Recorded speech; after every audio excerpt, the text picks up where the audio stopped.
We're going to study a different kind of a queue known as a priority queue, and these are different and more sophisticated than the other two queues we looked at previously, in that the order in which the data is extracted from the queue is not based simply on the order in which their data is inserted into the queue. We'll get to the details of that in a moment. After discussing how priority queues work, or should work, we'll start looking at a very concrete way to implement priority queues known as heaps. Okay? Like the other queues that we looked at, heaps are based on arrays, or at least the approach we're going to take here. The heaps are based on arrays, and as I say, they implement priority queues. And then later on, almost as an afterthought, we'll very briefly look at one more sorting technique. The order in which data is extracted from a priority queue depends on the priority associated with the data. Okay, when data is inserted into the queue, it is assigned by the programmer a priority number. Okay, and these priority numbers are maintained along with the data in the queue. And when there's an operation to extract data from the queue, the piece of data that has the highest priority is the one that's extracted from the queue. Okay? Priority queues are a pretty natural sort of thing if you think about it, and they find quite a few applications throughout computer science, including scheduling processes in an operating system. As I said, priority queues are very often implemented in a concrete way by means of something called a heap. Okay?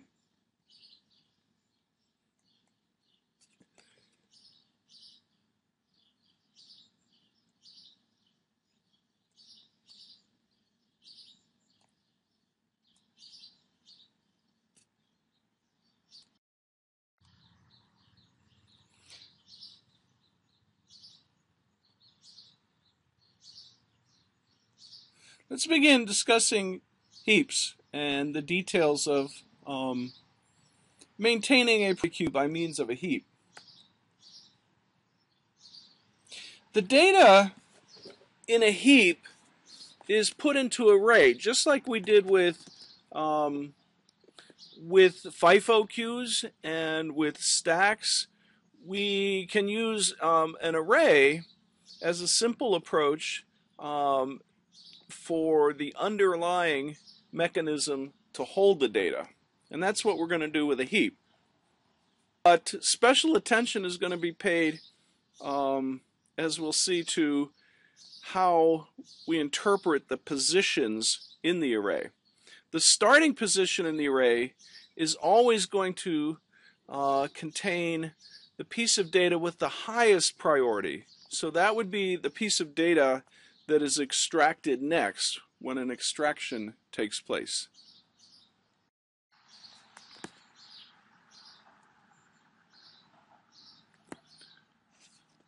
For really very insignificant reason, we're going to not use position 0 in the array.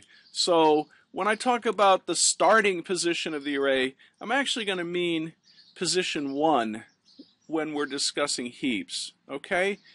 So why are we not using position 0? We could use position 0, and we could adjust the discussion accordingly, but it just turns out that the mathematics is a little easier, more elegant to explain if we assume that the starting position of the array is position 1. So it's position 1 that is going to hold the data of the piece of data of highest priority. And we're going to call this first position, we're going to also refer to it as the top of the heap for reasons that we'll get into very shortly.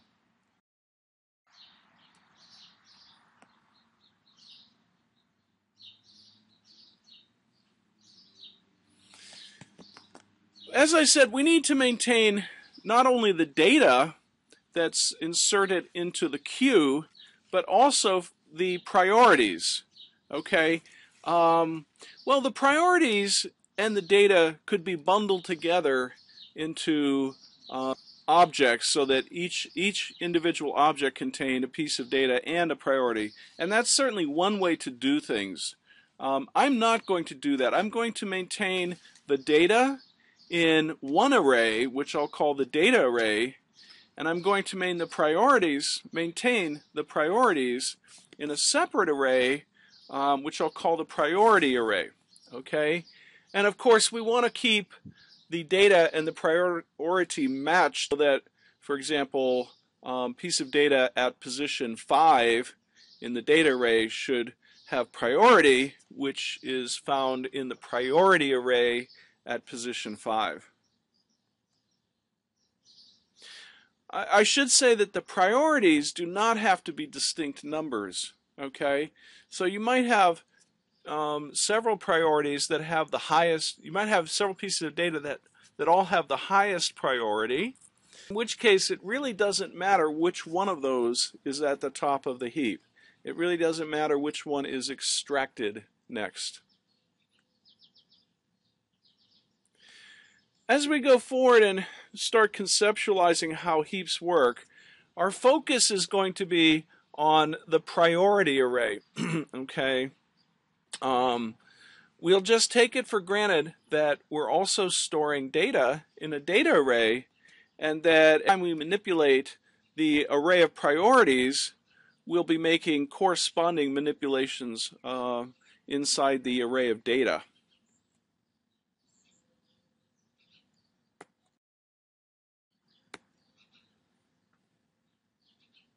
So as I say, if we manipulate two priorities by, say, swapping them inside the priority array, it will be understood that in the data array there will be a corresponding swapping of two pieces of data.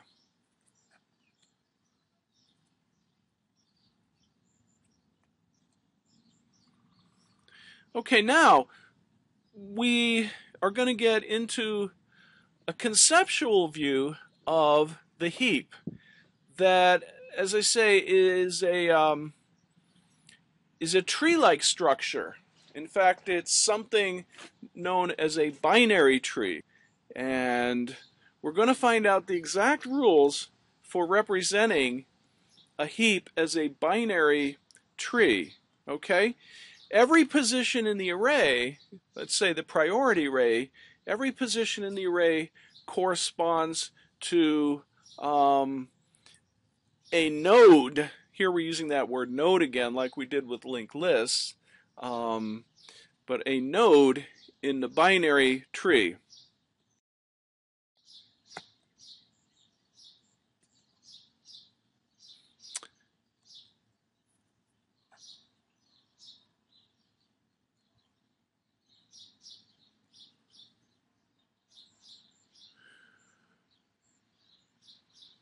The top of the heap is also called the root of this binary tree that we're conceptualizing.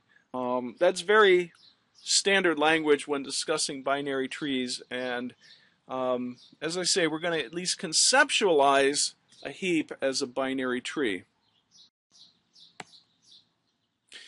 Let's take an example. So here we could have a priority array that consists of 13 in position 1, 9 in position 2, 5 in position 3, 8 in position 4, 5 in position 5, and 3 in position 6. And in that case, the conceptual view of this, the corresponding binary tree, would look like this. 13 is at the root. Okay? As I said, the top of the heap is always the first position. Okay? And the top of the heap is also called the root.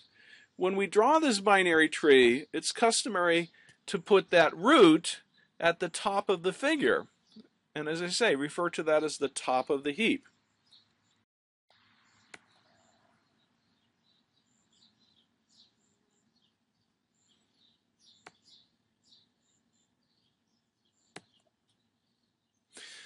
Now, each of these priority numbers corresponds to some node in the tree, and certain nodes are connected by edges, by little line segments.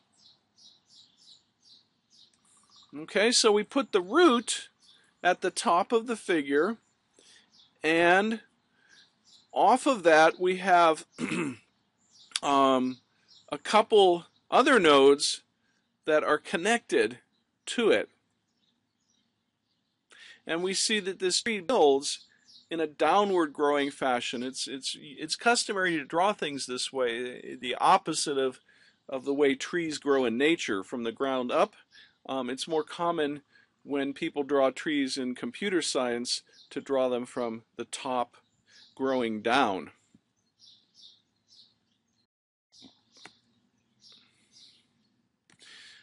Okay, when you have a node, if it's connected to another node underneath it, the node underneath that node is referred to as a child node of the original node. Okay? And if X is a child node of Y, then Y is said to be the parent node of X. Okay, so let me say again, when you have two nodes drawn with, let's say, X underneath Y, if X is underneath Y and they're connected, then we say that X is a child of Y, and we say that Y is the parent of X.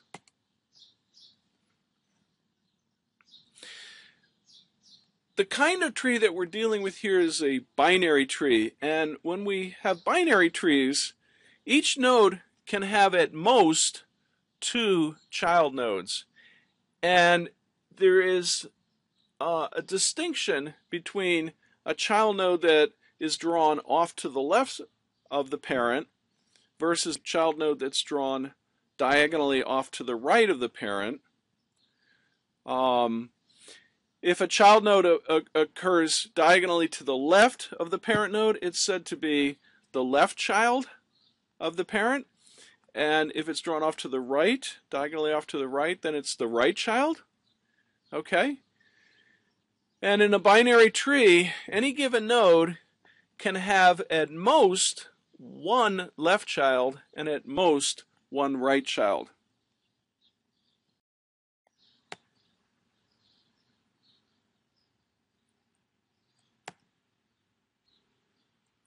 Those are the basic requirements for a binary tree. That's it. There's a root node. Every node can have a left child, but might not. Every node can have a right child, but might not. Okay? However, the conceptual binary tree that we're associating with a heap has a few additional rules, which we'll call the heap rules.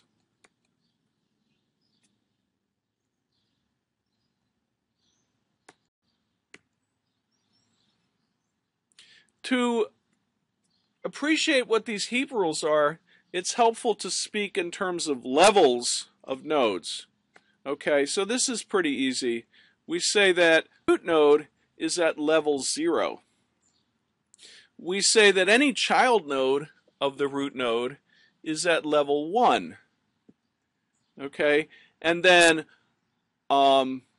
if the root node has a child node and that node has a child node, then that last node is said to be at level 2. And generally, if you have a node X at level L, and if X has a child node Y, then Y is at level L plus 1.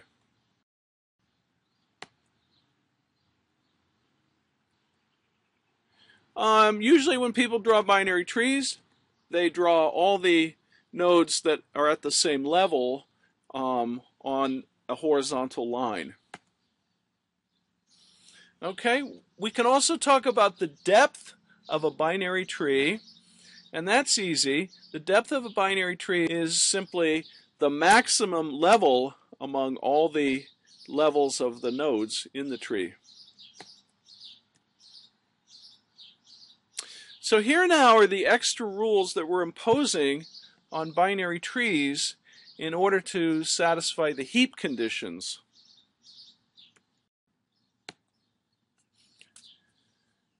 Okay, we're letting little d be the depth of the tree.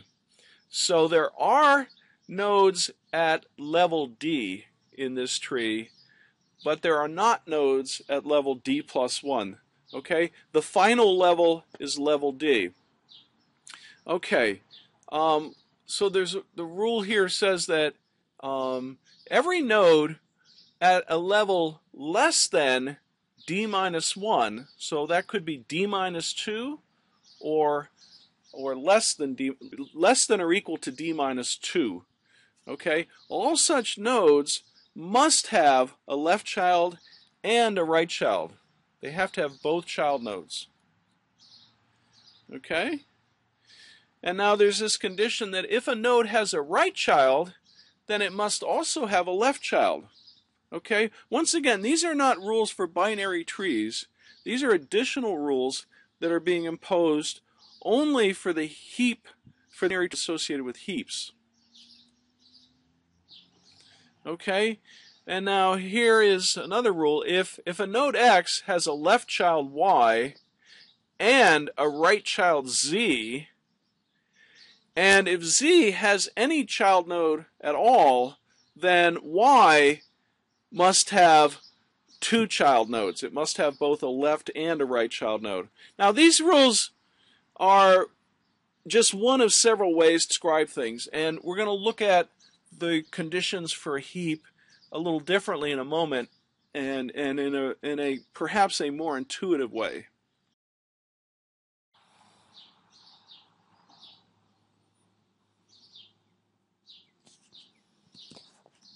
So here is a more probably a more coherent and simpler way to think about these extra heap conditions, and it's this. Every level of the binary tree has to be completely filled in with nodes, except possibly the final level, level D. Okay, well, what do I mean to say that a level has to be completely filled in? Well, you may already sense this, but let's see. Level 0 has one node, namely the root node. Okay? Level 1 could have as many as two nodes, right? Because the root could have a left child, and the root could have a right child. If the root has both a left child and a right child, then level 1 has two nodes. Okay, and we would say that level 1 is completely filled in that case. All right, and then similarly at level 2, how many nodes could there possibly be at level 2? And the answer is, I think, clearly 4, right? You might say that the root could have as many as 4 grandchild nodes. Yeah? Okay, so if that's the case, if there are 4 nodes at level 2, then level 2 is completely filled in. And similarly, level 3 could have as many as 8 nodes. If it has all 8 nodes, then level 3 is said to be filled in, or completely filled. Okay? And so forth.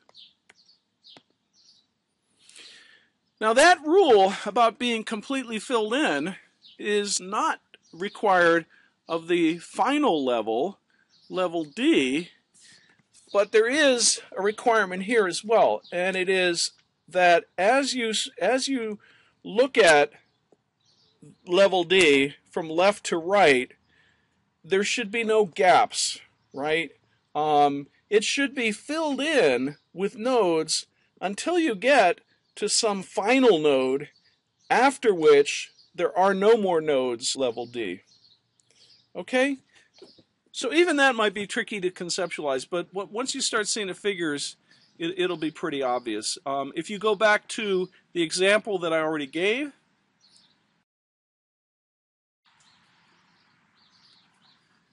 you'll see in the example that I already gave that level 0 and level 1 are completely filled, and that level 2 which is the final level, has this left to right condition.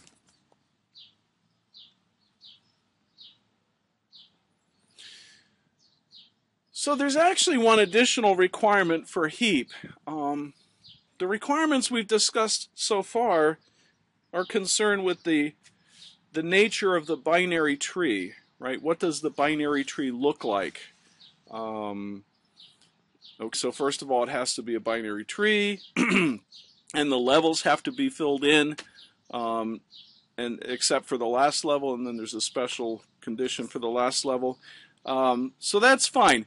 But in order for this to be a heap, we also require this condition concerning the priorities. Okay, whenever you have two, and one of those nodes is the parent of the other node, the priority of the parent must always be greater than or equal to the priority of the child.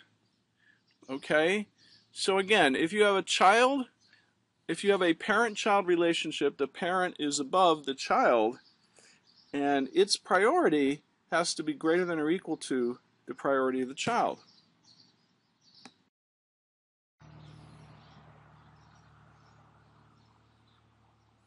Again, I want to stress that this tree is just a conceptual way to think about the heap, that the heap really amounts to an array.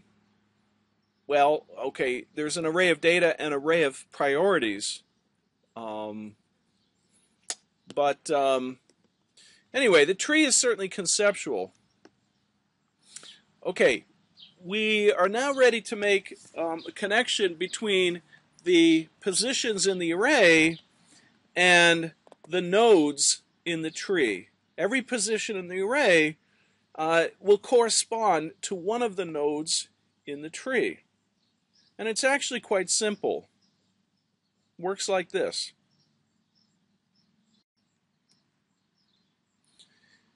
As I've already indicated a couple times, position 1 corresponds to the root, and we also call that the top of the heap. Position 2, if there's anything in position 2, well, that will correspond to the left child of the root. If there's anything in position 3 of the array, that will correspond to the right child of the root. Okay, as we go up through increasing positions of the array, the corresponding nodes in the tree are kind of read sequentially from left to right, and then from top to bottom, just like you'd read a book. Okay, so we'll see this visually in a second. All right, here it is. This is a pretty big example of a priority of the conceptual tree that's associated with the priority array. Okay, so at each node in this binary tree, I've actually got two numbers here. The number in green indicates the position, the corresponding position in the array. Okay, so again, the root corresponds to position 1 in the array. And so I have a green 1 up at the top there. Okay? The other number in black is, of course, the priority. So in this example, the root node at the top of the heap has priority 88. Okay? Now let's just look at the green numbers for a second. So you see they read as I just described, from left to right, top to bottom. Okay? At level 0, you've got 1. At level 1, you've got 2 and 3. At level 2, you've got 4, 5, 6, and 7. And then at level 3, we've got 8, 9, and 10. Okay? So also notice that the priorities here they follow the rule that was just mentioned a moment ago. For each parent-child situation, the priority of the parent is at least as big as the priority of the child. So for example, node 2, that is the node that corresponds to position 2 in the array, node 2 is a parent of node 5, right? And node 2 has priority 64, whereas node 5 only has priority 57. 64 is greater than or equal to 57.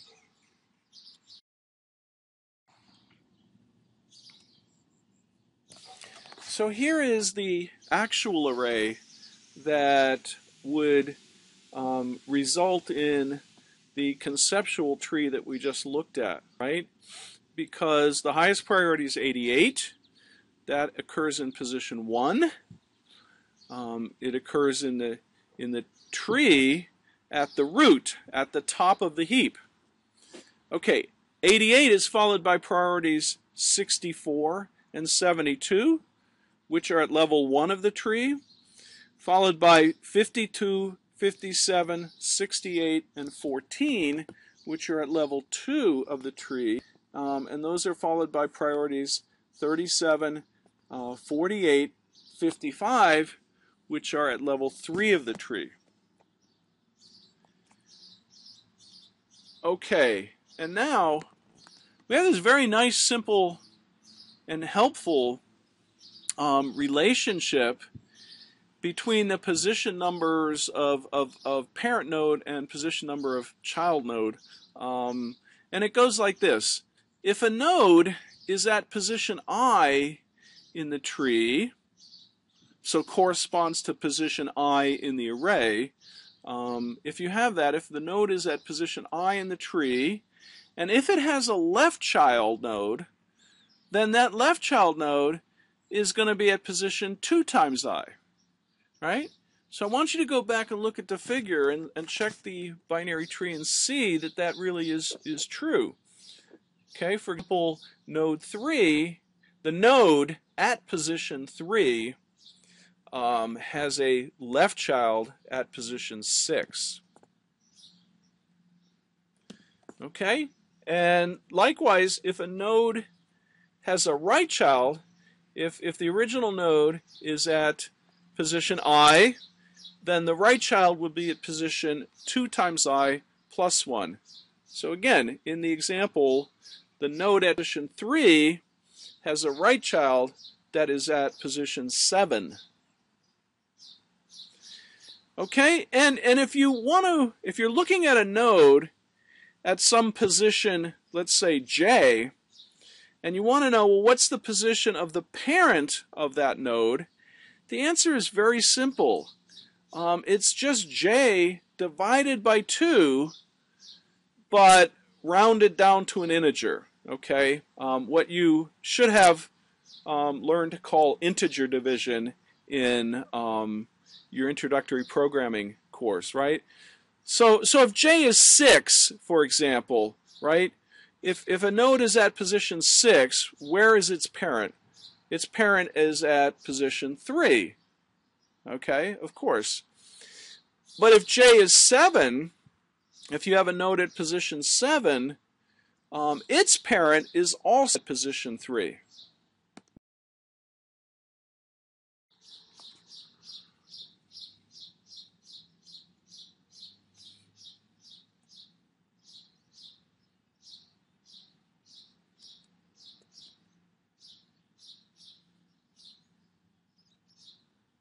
Well, this is hopefully clear. Just as we had with FIFO queues and stacks, we want to make sure that we're using an array that's big enough to hold all of the data. Well, for the data array, all of the data, and for the priority array, all of the priorities that we might need. Okay, clearly we have to make sure the array is big enough. The arrays are big enough. Okay, we're going to have our heap. We're actually starting to get close to actually looking at real code, and we'll have a variable, an integer variable there named heap size. This is going to be very similar to stack size. When we had a stack, we had a variable stack size to keep track of how much data was in the stack. Okay, well here similarly, heap size will keep track of how much data we put into the heap, and also that would be how many priorities we put into the priority array.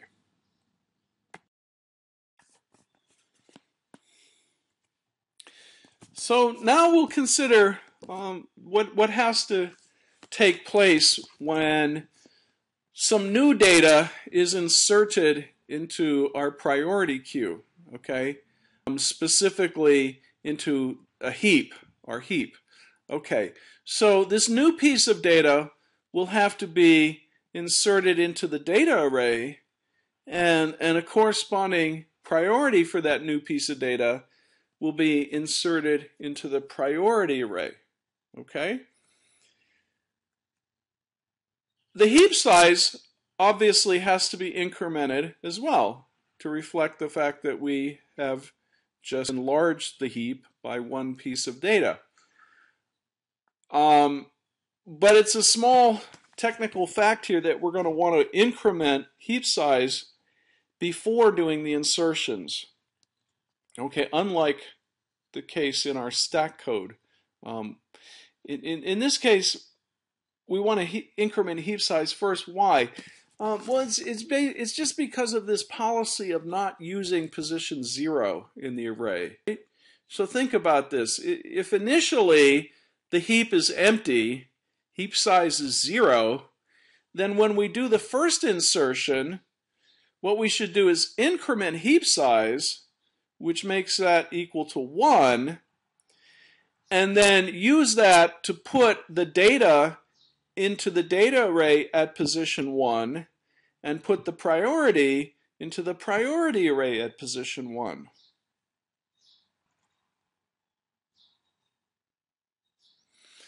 Okay, now suppose we've been inserting data and priorities for a while, and okay, we've got this this heap has grown, and now we're going to do a new insertion. So I say again, we increment heap size and then put the new data into the data array at position heap size and put the new priority into the priority array at position heap size. And then I ask, well, is that the end of it? The answer is no. Okay, potentially we have a problem here. Why might we have caused a problem? Well, because of this priority rule, right? We have this priority rule that says that when we conceptualize the priority array, when we conceptualize it as a binary tree, it's necessary that the parent in any parent-child relationship, the parent node has to have a priority greater than or equal to the child priority. we very well may have violated that condition when we inserted the new priority. Okay, so we have to check for that, or that is to say the code that we write has to check for that possibility. And if it is the case that the parent of the new node has a priority less than the priority that we just inserted, then we're going to have to do something to correct that. And what we're going to do is swap those two priorities, okay, in the array. We'll swap those two priorities in the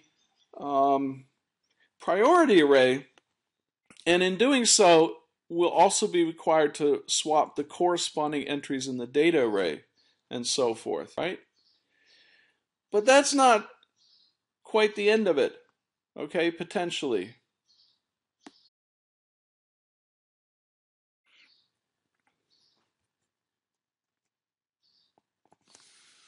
So we can patch things up a little bit if we've inserted a new priority into the priority array. If that priority violates the priority rule, then we can simply do a swap to correct the fact that that the parent node had a smaller priority, but that potentially introduces the same problem higher up, right? Because now that priority of that parent could be potentially bigger than the priority of its parent. Okay? So what we have to do is worry about this in a repeated sense and keep doing these swaps, moving from the bottom of the tree upwards. Okay? So as we do that, we eventually are going to get everything corrected and be back, and we'll have restored the heap. We'll have a proper heap again. So anyway, people often refer to this process as heapifying up. Okay, let's take a careful look at an example here. So suppose we take our previous example and we add something new to the heap with priority 82. So 82 gets inserted into the priority array at the end, and well, then the conceptual binary tree that results from that will look like this.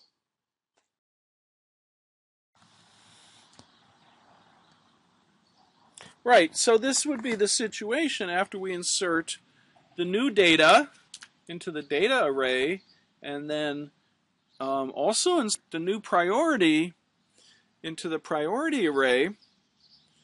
Okay, of course here in this binary tree we're only focused on the priorities, but as you see we've just inserted the priority 82 at position 11, right? That would be at position 11 of the array, but then of course that corresponds to this node at position 11 in the binary tree.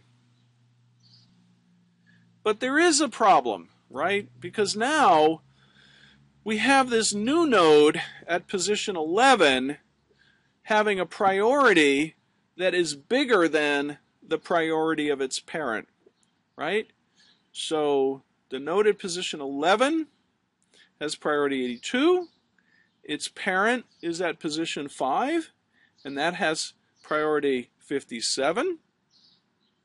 And that's no good. We're not to have that situation, so we have to correct for it. And as I say, we basically, what we're going to have to do is swap those two, right? It means that in the priority array, we're going to swap the 57 and the 82.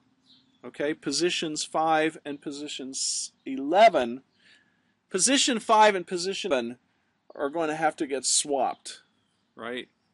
But I want to remind you yet again that if we make such a swap in the priority array, we're obliged to make a corresponding swap in the data array.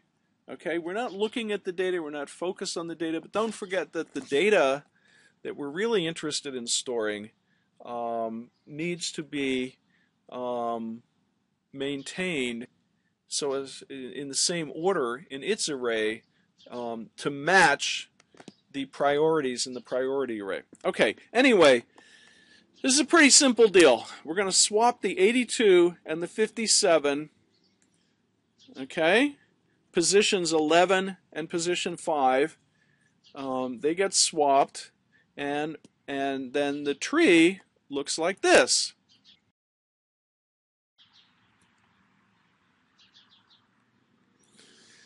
Okay, so we've made an improvement, but we've also created another problem.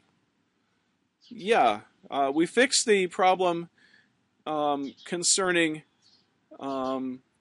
position 5 and position 11. Okay, position 5 now has the higher priority of those two.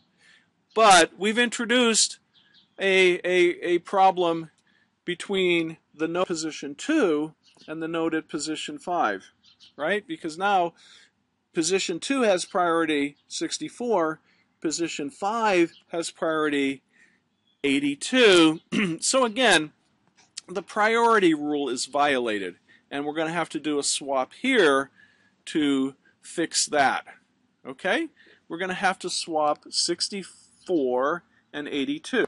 We're going to have to swap what's at position 2 in the array with what's in position 5 in the array, and we're going to have to do that for the priority array, and then also do that corresponding swap in the data array. And that, of course, gets us to this condition. Okay, this is what the binary tree corresponding to the priority array looks like now. Okay? And you can quickly see that everything is good now, right? There was the potential that we might have introduced a conflict between the node at position 1 and the node at position 2. Okay, but if we check, in fact, we have no such conflict. The parent node at position 1 has priority 88, and that's actually greater than the priority of node at position 2, which is 82. So after doing a couple swaps here, we've restored everything, and we again have a nice heap.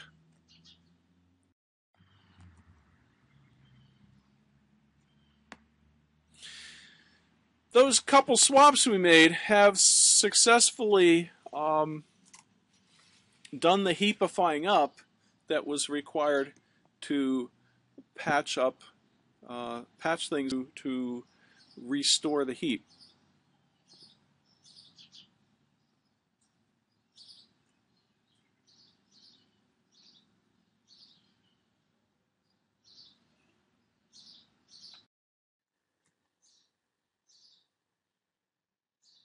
Okay, let's take a quick at what actually took place during that heapifying up. Again, reminding you that the binary tree is just a visualization of what's actually going on inside the priority array. So here it is real quick. The actual priority array would look like this, with 88 in position 1 and 55 in there in position 10. The value of heap size would be, of course, 10. All right? But now, when we insert the new priority, heap size gets increased to 11, and 82 is inserted at position 11 in the priority array.